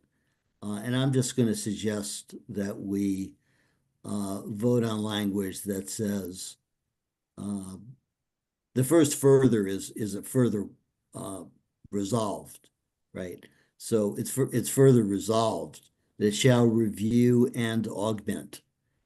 I'm not sure how this committee doesn't do that. So that would be my suggestion. So part of this is how it's going to be perceived by the members at town meeting. When they're sitting in their chairs and reading this, how are they going to think of this wording? Okay, and I think it's pretty self-evident that whatever committee is created is going to not want to reinvent the wheel, and they're going to take a look at, all right, what did the other group do and what did they come up with? And I just, the way it's written, it makes it look like we're trying to have a do-over by criticizing the last committee's work. And since the committee's work was not voted by the committee, they'll be evaluating and criticizing individual people's work, which, agree or disagree, I think is bad form. Linda Olson-Pelkey. Thanks, Harry. I was just wondering, has any other board or committee or the select board or anybody voted on this yet? Yes. And what was the result of that? Have you heard? No, I don't know. Well, Go I'm ahead. asking if I'm recognized. Yes, go ahead. You can tell us. The select board voted in favor of the original article before seeing, this has been filed just this week. They voted 3-1 to 1 a favorable action on the article as written, relying on that fifth resolve clause as being adequate. So the one, Michael Sandman, also on the city charter group, abstained, and John Van Scoyoc, who has praised their work as the committee's work as an A+, voted no action. So it's 3-1 to 1. May I respond to the amendments, Chair Doughty? Let's see if there's any other comments, and then we can go to you. Okay, thanks. Are they going to reconsider, Marty? I'm sure the motion, if I may answer. I'm sure that they will when it, if the next motion, they have the motion as of Monday and the explanation as of today or tomorrow. It's been filed. The explanation was filed today. So they will, I'm sure. Yeah, I expect they will. Go ahead if you wanted to comment on David Mark's amendment, and then I'd like to move to votes. Yeah, I really don't think any town meeting members are going to care about what we're debating right now. The only people who will care are some of the people on the moderators committee who took great offense at our criticism. We were called harassers, and one pro-town member, not David Mark, said, we're going to dissolve in part to end your harassment. I mean, there's a footnote in our today's explanation saying that, but we didn't want to name the person. But what we're doing right now, this nitpicking about taking out the word review as opposed to just merely evaluate. I mean, the defensiveness of the committee, and David Mark is on it, and he's a dissenting person on the committee, but he still is nervous about offending the committee. I just really find that word review to be exceptionally milquetoast. And it seems to me it's very hard to augment the work that's of a committee without reviewing the work. And evaluate, I didn't think was negative, and review is even less so. So, I mean, I just find it, I wish I could say I'm shocked. In another life, I might have been shocked that we're debating review and evaluate, in the sense that we might have to debate that at town meeting. It seems, well, I don't know, the best word I can come up with is a little bit mashugana. Some of you know what that means. So that's it. I'm not in favor of diluting it that far. I agreed to evaluate, but David Mark is going too far. Thank you. All right, we're going to take a vote on David Mark's amendment to the referral motion. Fran just raised her hand. All right, we're going to call on Fran, and then we're going to take a vote on David Mark's. Sorry. I just want to sort of mention to Marty that I agree with David Mark that to say review and analyze is too in your face.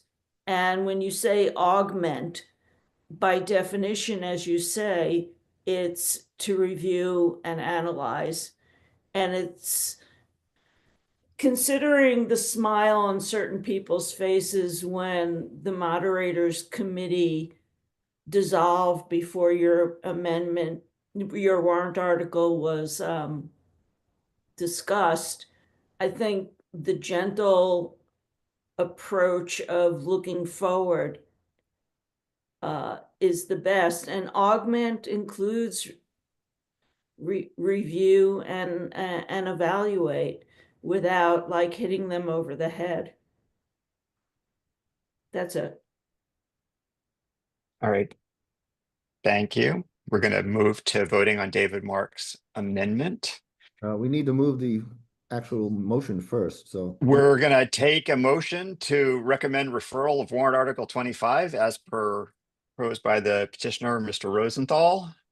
Neil, maybe you'll make that motion. Sure, I'll move that. I'll move Marty Rosenthal's referral motion. Favorable action, right? Yeah, favorable. Yeah. We don't want it to sound like we're voting to refer his referral motion. Correct. Alec Lebovitz, you have a question? Yeah, thanks, Harry. Quick process question. Should the vote on the favorable action for the motion to refer fail, what then is our recommendation? Would we then need to take a vote on the actual motion itself, but the petitioners aren't offering a separate motion other than the referral motion? Is that correct? No action. So we'd recommend no action on the referral motion, and that would be it? No action on 30, yes. Yeah, yeah. All right, so Which that also would be 25. accomplished. That'll be accomplished by this single vote on the Excuse referral me, motion. no. The I've moved. Go ahead, Neil. I move petitioners, I move favorable action on petitioner's referral motion. If David Mark wants to offer an amendment to that, we'll vote on the amendment.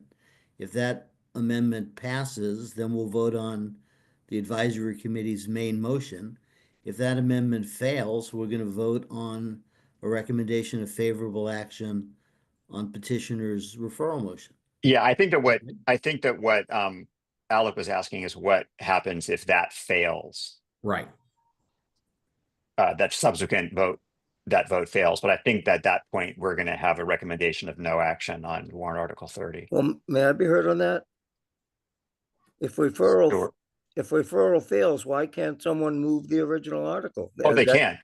Yeah, so I'm. Yes. Yes. If Go ahead. referral Stop. fails, We'll- certainly would if I'm We will allowed. go. We will go. Oh, you can't move it to us, but somebody here will. Yes. Yeah. Let's start with does somebody second Neil's motion to refer? I will second. Okay. David Mark is amending. So this is recommend favorable action on the on Rosenthal motion to refer warrant article 30. Okay, DMG amendment is to adjust bullet point 2 as per our previous conversation. What is the And- exact wording of 2 now, just to be clear? Lisa put it in the chat, I believe. It says, it reads, hold on a second. It further shall augment. Augment, right. Okay. It's just, it further shall augment. Yeah. I thought it was just a shall augment, but okay. No, just to be consistent, you need further. Well, Neil wanted the further, so I will yield this. Okay, it further shall augment the work of the committee. Yeah, Okay, the first further, those are the resolved clauses. okay, let's move on. So we're voting on whether to amend the referral motion. Michael Berger is here, maybe? No. No, Ben Birnbaum is here? Yes. Yeah. And And I you vote vote, yes. you vote yes. Harry Boers, Yes. Cliff Brown, Yes. Anthony, Yes. We're voting again after this, right? yes, at least Okay. one more time. Okay, on the Uh, main motion or whatever it yes. is. Okay, Yeah. thank you. John, well, on the referral motion, yes. John. Is John here?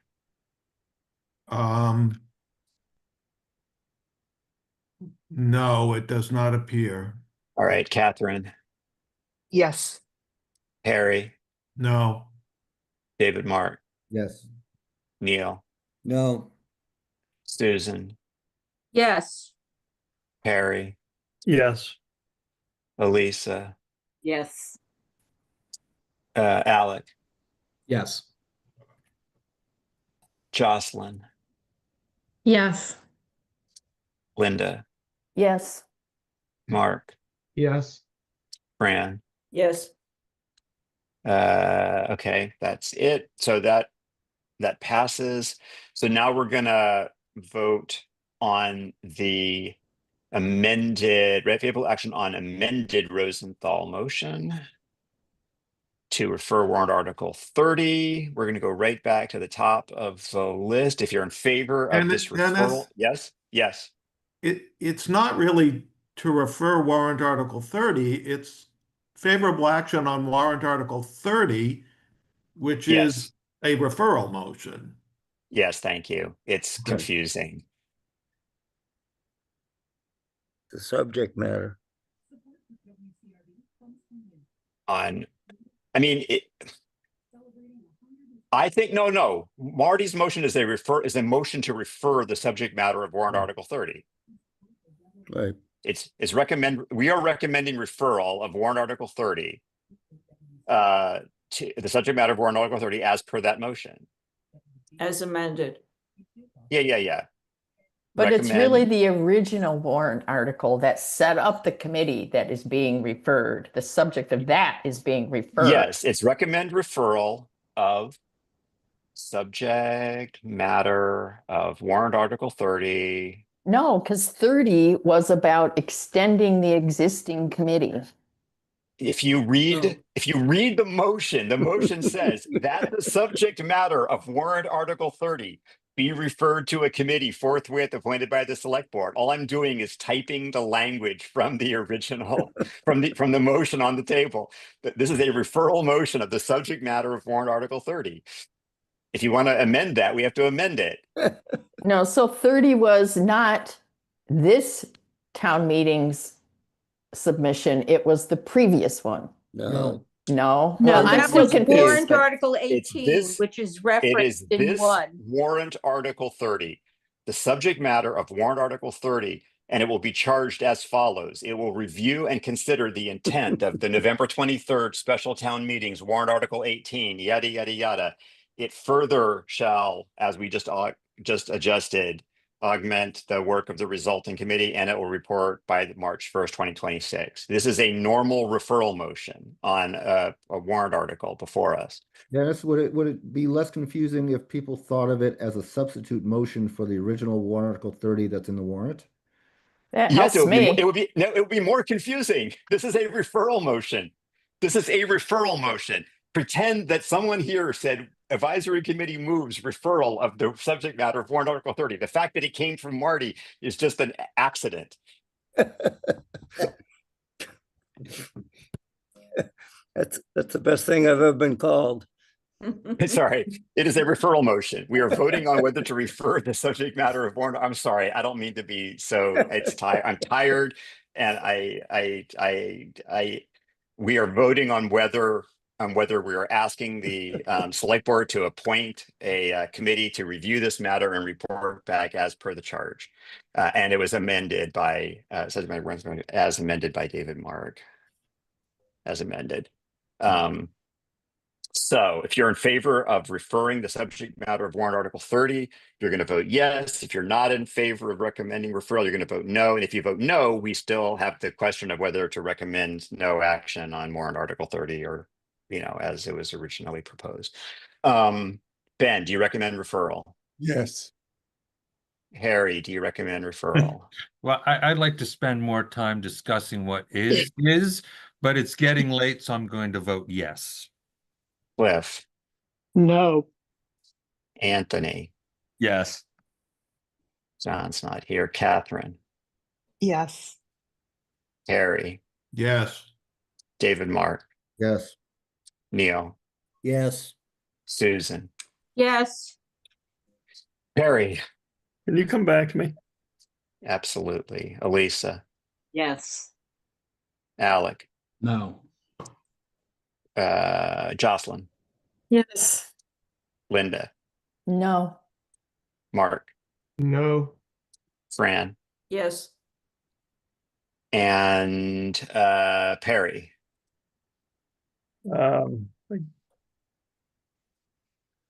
I guess yes. All right, so 12 in favor, 4 opposed, and no abstentions. Our recommendation is to refer the subject matter. Perry, I'll follow up with you and Kelly after this to figure out how we get something for the combined report supplement. Harry, we don't have anything on the agenda now except meeting face to face on Tuesday. And according to the agenda, it's to possibly review previous recommendations, WA 14 on accommodations, WA 15 on accommodations regarding the demo bylaw, and WA 19 regarding sustainable bags. The reason for warrant article 19 is purely to make sure that it's a belt and suspenders thing. We reported the wrong thing in the combined reports. Not we, but the wrong thing is in the combined reports because of various editing errors. And so it would be nice if we took a vote to make it clear what we were voting on. Okay, before I go to Mark, I just want to remind people to fill out the doodle poll that Dennis sent regarding our annual picnic. Mark. And the reason for possibly reconsidering 14 is potentially twofold. One, you may have heard that the select board voted 3-2 in favor of the PPS version, and the developing possible reason is that Dick Benka suggested a few minor changes to the PPS version. And if those are agreed to, then Dick Benka, which they, I think, have been, I'm not 100% sure, Dick Benka will then drop his version, and there will only be one competing version with the original warrant article 14 as amended by petitioner. Great. That's just a heads up. A reminder from Lisa that you should confirm your attendance in person at the high school in order so she can get the correct pizza order. And Lisa, how do you want people to notify you? I think just an email saying that they'll be in attendance is sufficient. Thank you. Any progress on the hybrid idea? No, it's not possible in that room. Great. That's a All right, problem. thank you to everyone. We got in all of our updates for the combined reports, except this one, obviously, because we just voted it. And just a reminder for those of you still here, if you were responsible for writing the combined report and delivering it to me, I probably already gave your name to Sandy and Neil and John that you're going to be speaking on behalf of the committee to defend that report. So I will follow up with email soon to make sure that you're all painfully aware of that. I don't want there to be any surprises next week. But other than that, I think we're ready to see you in person next week. Can I lobby for the Monday picnic? Because on the Thursday, I'm up to Maine to see the puppets. You can lobby all you want. And thank you, everybody. We'll see you next week. Thanks, everybody.